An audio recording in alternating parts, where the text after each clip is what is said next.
what did he say?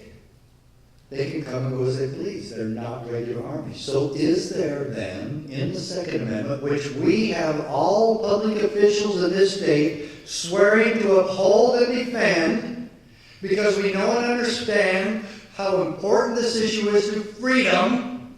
And when George Mason, one of our founding fathers from Virginia, said that, I asked her, what is the militia? It is the whole body of the people, except for a few public officials.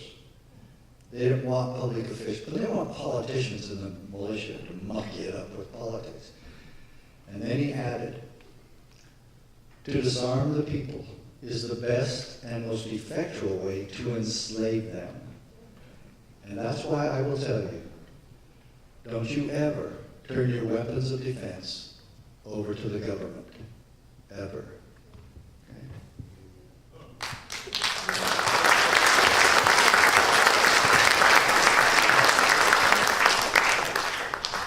Okay, do you see the word there on the top? CLEO. Anybody know what that stands for? That's a Washington, D.C. acronym. For us, the sheriffs. The sheriffs in this case. Chief Law Enforcement Officer. They made it up. Now, who were the CLEOs in this case? Well, Sheriff Mack, Sheriff Prince. Who did the BATF bringing this document to? Did they take it to anybody else in the state of Arizona? No. They brought it to the sheriffs. There's your Chief Law Enforcement Officer documentation right there.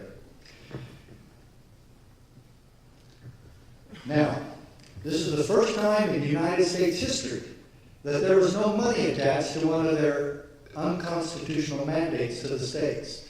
But there was a threat of arrest if we failed to comply. This is it. This is in the decision. This is Justice Scalia quoting the Brady Bill, okay? And it says, under a separate provision of the Gun Control Act, any person who knowingly violates the section of the Gun Control Act amended by the Brady Bill shall be fined under this title, imprisoned for no more than 1 year, or both. And it doesn't mention who that's talking about. Doesn't say CLEOs, it just says whoever.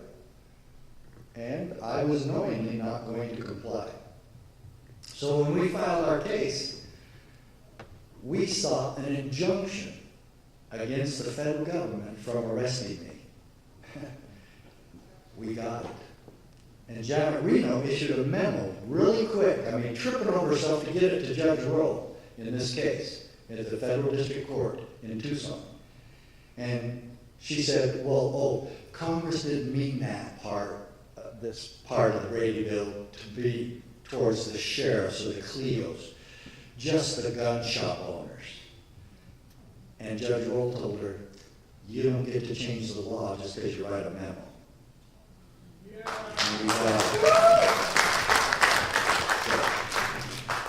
But can you imagine that? A small town sheriff, I was the only one in the country at this time. Sheriff Prince didn't file his case for about another month. So I'm the only one in the country, and I, as a small town sheriff, get an injunction against the Clinton administration from arresting me for failure to comply. We got an injunction at federal court. Can you imagine this? This thing's getting crazy, isn't it?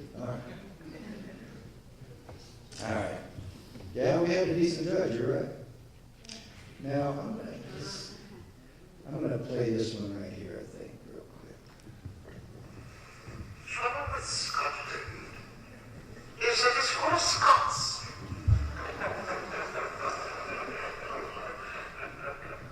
Perhaps the time has come to reinstitute an old custom. Grant then, dreamer number 10. First night, when any common girl inhabiting their hands is married,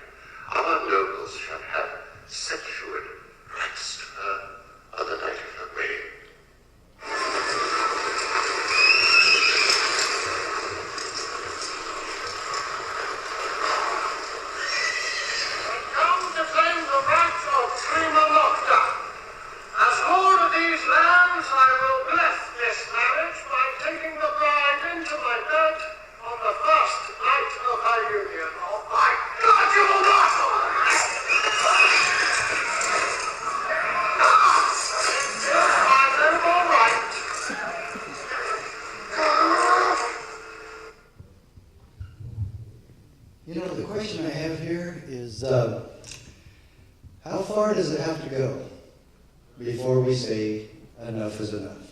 When they redo this was true. And arms control. These people weren't allowed to own swords or knives. And you know what? They weren't even allowed to own bagpipes. Why? Because bagpipes instilled the spirit of freedom and patriotism in Scots. So those were disallowed as well. You can almost see that in our country today. And I'm wondering when we're going to get together and say, okay, we're going to put the people first, we're going to keep our oath, and let the consequences fall where they may. Because this crap is not going to happen in America. And here we are, united together for the holy cause of liberty, as Patrick Henry called it. Let's keep going right. Yeah, let's try Mr. Smith a little bit here. Can a man like Taylor tell you or those other men what to do? Now, listen, Jeff, please. And try to understand. I know it's tough to round your head on into facts, but, well, as I said, this is a man's world, Jeff, and you've got to check your ideas outside the door like you do your rubbers. 30 years ago, I had your ideas. I was you. I had to make the same decision you were asked to make today. And I made it. I compromised. Yes. So in all those years, I could sit in that Senate and serve the people in 1,000 honest ways. You gotta face facts, Jeff. I've served our state well, haven't I? We have the lowest unemployment and the highest federal grants. Sound familiar? We have the lowest unemployment, the highest federal grants. Why, I brought that money in, and I'm a hero. I don't follow the Constitution, and I don't care about freedom, but I got our state money. And we're giving a bunch of government jobs to everybody. So we have the lowest unemployment, the highest federal grants. And how long ago was this movie made? Our federal tax system, this is President Ronald Reagan, this isn't from my case. This is our federal tax system is, in short, utterly impossible, utterly unjust, and completely counterproductive. It reeks with injustice and is fundamentally un-American and deserves rebellion. The only trouble is Ronald Reagan didn't do anything about this. And no president has before or since this Gestapo was put in place in our country. All of us have friends and family who have been abused by this organization. My father was. He retires from the FBI, and 2 years later, they randomly audited him. We had no money. We were middle-class people. 1 car, 3-bedroom home, and no motorcycles, no boats, no toys, no nothing like that. And they said my dad owed $6,000. And he spent a year and a half of his life and all his life savings trying to prove his innocence. Finally, with his lawyer and accountant, they proved the IRS had lied and that my dad actually was owed by them $600. They owed him. They said, we'll just call it even, and left and went to some other poor sap. Now, if you think that's American justice, then you're living in the wrong country. Because no other cop in this country gets to conduct random audits.